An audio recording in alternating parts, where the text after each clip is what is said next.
السلام عليكم ورحمة الله وبركاته. ازيكم يا حبايبي؟ من ايه؟ وحشتوني كتير خالص. من بدري مش نزلنا فيديوهات وبدأناها الحمد لله. يلا نسمي الله ونبدأ. معانا في وصفتنا النهاردة معلقة لبن بودرة كبيرة ومعلقة كيك شيف. صلوا على الرسول عليه أفضل الصلاة والسلام. وصفة النهاردة صعيدية 100%.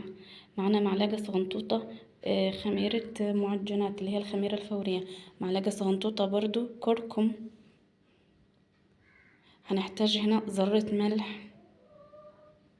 صلوا على النبي عليه أفضل الصلاة والسلام. معانا معلقتين سكر، معلقتين كبار سكر طبعا عشان ننشطوا معانا الخميرة الفورية. معانا هنا في حدود كده معلقتين كبار برضو زيت. رجاء الزيت يكون نوع زيت نظيف كده يعني عشان ما يظهرش في المعجنات دي. وهنا هنحتاج كوباية مية دافية. طبعا هنا هنقلب المكونات كلها في بعضيها عشان ندوبها كده عشان الكركم. يا سلام كمان لو في معلقة سمسم هيبقى روعة. طبعا هنا احتاجنا كوبايتين دقيق بدأنا بيهم. عشان نكمل العجنة احتاجنا لنص كوباية دقيق تاني، طبعا من دقيق لدقيق بيختلف على حسب نوع. كده خلصنا العجين، هنسيبه يختمر، هنغطيه ونسيبه يختمر وبعدين هنقطعه. طبعا ده الشكل بعد ان احنا قطعناه وكورناه وحطيناه في الصينية اللي على الوش ده. طبعا عملنا خليط من معلقة كاكاو، معلقة قرفة، معلقتين سكر، وحطيناه على الوش زي ما حضراتكم شايفين. قطعناه في الصواني مدهونة، هنسيبه يختمر ويتضاعف وندخله الفرن يستوي. ايه رأيكم؟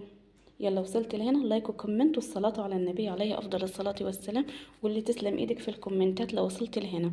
طبعا ادي بعد ما هو استوى، شايفين هو مش اسود كده ولا اتحرق، لا ده مع اللون ده ماخده مع الكاكاو والقرفة والسكر. لو لاحظتوا المناطق اللي هي ما فيهاش قرفة ولا الخليط يعني هتلاحظوا ان هي محمرة تحمير بسيط.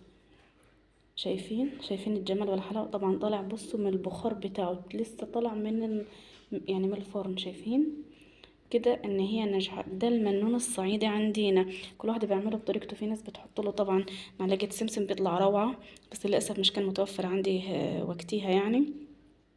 بالله عليكي جبرة للخواطر، وصلت لهنا صلي على النبي واذكري الله في الكومنتات. قولي تسلم ايدك. يلا عشان ننزل كده بفيديوهات اكتر واكتر باذن الله. ايه رايكم؟ يلا صلوا بينا على النبي عليه افضل الصلاه والسلام. اترككم في رعاية الله. وما تنسوش لايك حلو كده منك يا حلوة انت وهي، وتشجيع، عايزة تشجيع عشان القناة بإذن الله تكبر بيكم يا أحلى أخوات ويا أحلى متابعين. أشكركم وبحبكم في الله. شكرا لكم على دعمكم ليا، وإن شاء الله كده بيكم هنكبر كده وهنوصل للمليون. يلا أسيبكم في رعاية الله.